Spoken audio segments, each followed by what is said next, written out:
Hey, tubers. Hey, let's talk about your electric bills. I find it very funny how, uh, you're supposed to get better at something and it's supposed to cost you less because you're better at it, but it seems to work the other way around for certain reasons.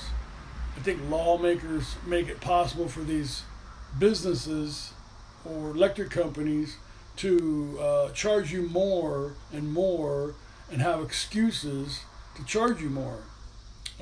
In my town of Wabash, Indiana, since the 1970s, they've lost 8,000 people in this town. We have 9,800 people in this town. Why aren't we making a savings on anything? It never does. The taxes keep going up. The electric stays the same. To me, it's a scam. I mean, people need to wake up and start standing up to this stuff because they're just going to keep doing it. I mean, I heard a mayor, I think he's the mayor of this town right now, and he said what was a great thing told to him was, don't erase, always replace. What do you think that means? Yeah, that's what I thought. Watch this. Wall Street investors are infiltrating your home in ways you might not even realize, but are paying a huge price for. Get ready to pay more for your electricity bills. Energy bills are increasing along with those temps. My electric bill, Want to guess? $233. $300. is $900. $950. Not 90. Everybody stop paying their bills right now. Americans' utility bills are rising at unprecedented rates because of a systemic failure. Their primary concern is to make more money, and their only way to make more money is to take it away from people like me. People should be angry. To uncover how electric utilities are getting away with this, we talked to an industry insider. People were realizing, like, hey, this is a corrupt business model. It's not bribes, but it is corruption. And went to Montana to investigate the most powerful utility in the state. Can I help you with something? We're just going there. It register your license plates, also sheriff's are on the way.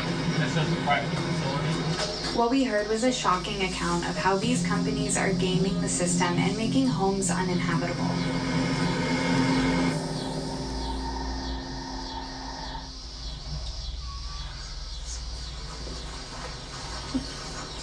The hay's drying pretty fast. My property boundary is here, and then obviously look north, and there you have the plant. You can feel it vibrating inside of our house. Casey and her father Steve live in Laurel, Montana. 2 years ago, the state's largest utility began building a $320 million methane gas power plant, less than a mile from Casey's house. This is the most populated area in the state, and yet they build a power plant right smack dab in the middle of it. They just kind of shoved it down our throats, this area, this residential area, and claimed it was in an industrial area. Northwestern provides power for more than 2/3 of Montanans. The company claimed this new gas plant was critical to an even cleaner energy future. It's all bullshit, that's what it is. Just kind of feels like local government just pushes through whatever Northwestern wants. They're literally, it's like shooting, what's the expression, shooting ducks in the barrel. Mark Ellis is a financial consultant who used to work at one of the largest utilities in the U.S. He saw the corrupt business model that companies like Northwestern are using firsthand. A lot of people don't realize that their local utility company is a for-profit company. And like any other for-profit company, their incentive is to maximize profits. Northwestern Energy is an investor-owned utility. Its biggest shareholders are massive investment firms like BlackRock and Vanguard. Almost 2/3 of U.S. electric utilities are investor-owned. Their main goal is not to provide affordable power for the community, but to generate profit. The utilities' profits are basically a fixed percentage on the amount of capital they invest in infrastructure, power plants, pipelines, distribution systems. The more expensive a project, the more money investors get out of that fixed profit percentage. So if their profit is based on how much they invest, and like every other investor-owned company, they want to maximize profits, how do they do that? By maximizing the amount of capital they invest. Yellowstone County Generating Station is a 175 megawatt gas plant, and it is the most expensive type of gas plant you can build today. But the utility wanted to build that because, in my mind, it's expensive, and that earns it a higher amount of money for its shareholders over time. But unlike the profits of other companies, utilities' profits are set by government regulators. So in principle, the regulator's job is to balance the consumer and the investor interest, right? Based on my work and the observations of many others, regulators are not doing their job when it comes to balancing those interests with respect to setting the appropriate level of utility profits. Northwestern is currently asking Montana's regulators, the Public Service Commission or PSC, to approve a 9.6% profit on its investments, which now include the costly Yellowstone gas plant. Northwestern is back in the rate case right now, arguing that all of the costs for this plant were justified. We understand that increases in utility bills are difficult, especially when families are already managing rising costs in other areas. This is why we've worked hard to keep the impact as low as possible while still making critical investments needed to keep the lights on and the heat flowing. And Northwestern wants to acquire the most expensive resources that it can get away with in order to earn a greater return for its shareholders. And it wants to convince the Utility Commission to charge customers for those at a really sweet return on equity.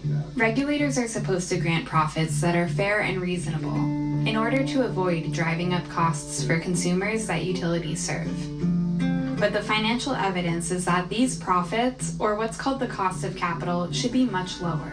There are models that have been used for decades, not just in utilities, but all over finance to estimate the cost of capital for any business. So you can run those models, and if you run them correctly, you come in around 5.5% to 6%. But utilities are repeatedly granted profits of around 9 to 10%. Customers pay both for the investments and they pay for the excess profits. So the excess profits alone are about $50 billion a year nationwide. So it works out to about $300 a household. So it's real money.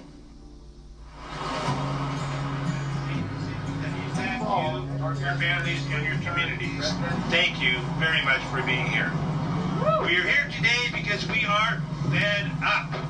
We are here because Northwest Energy is out of control. How many of you have felt the squeeze of your wallets lately? How many of you are tired of seeing your hard-earned money disappear into the wallets of a greedy monopoly? In addition to approving Northwestern's profit, the PSC approves the rates the utility can charge its customers. 2 years ago, the PSC approved a 28% rate hike. And now Northwestern is back, asking for another 20% increase. I see people trying to work longer hours, sometimes 6 days a week, 8 to 12-hour days, or juggling different, several jobs. I see people turning off their lights. I see people in mobile home parks where there's not good insulation, being cold during the winter because they don't want to use more gas. My 20,000 constituents certainly can't afford a senseless increase in energy costs simply to pay for the Laurel natural gas generating fossil fuel plant. Since 2020, the last time I looked at the data, publicly owned utilities, their rates have basically just gone up a little bit below inflation, but investor-owned utilities have gone up much faster than inflation. As a utility consumer, I'm confused. Is Northwestern Energy regulating this body, or is this body regulating Northwest Energy? You just can't give these rate increases and look out for the best interest of the actual average everyday user. I think they try really hard to try to protect the people, but I think their hands are really tied because of politics. The PSC is still deciding on Northwestern's proposed rate increases. What they do could set a new precedent for what utilities are able to get away with nationwide. We do come to a point of hopelessness when all the stuff you go through is just doesn't matter. They just go forward with what they're going to do. They make their rulings based on what Northwest Energy wants.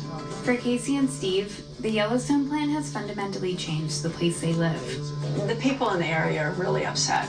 It was so unfair. They tried everything they could think of to convince Northwestern not to build it near their homes, not to build it along the banks of the Yellowstone River. I am concerned about the air pollution that is coming from that plant? None of these pollutants kill you in a day or two. It's down the road when my granddaughter grows up, as Casey gets older, when we're gone, she's probably going to get sick sooner because of that. The people who live around these things should have a say in it, and instead it's the controlled politicians. Until our elected officials try to rein in this out-of-control utility, we're going to continue on this path of ever-increasing rates and a degraded environment. Some states are taking action to curb utilities' incentive to invest in expensive and polluting projects.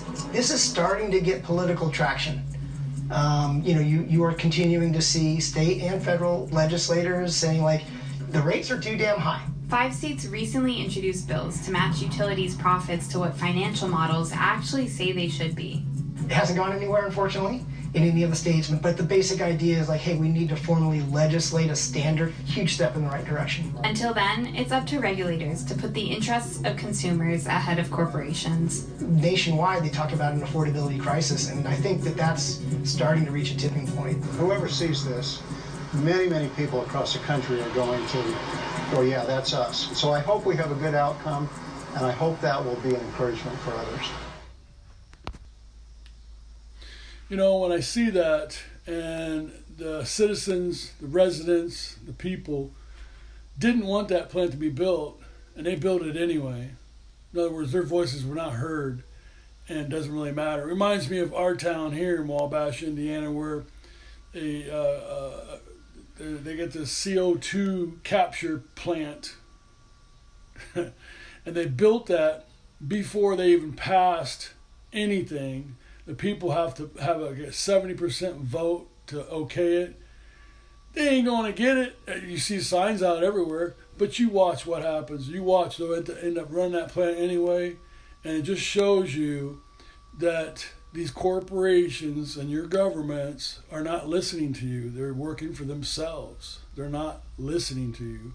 Wake up and see that. The only way to make change is everybody stand up and have your voices heard. Hey, subscribe. Leave a comment. See you.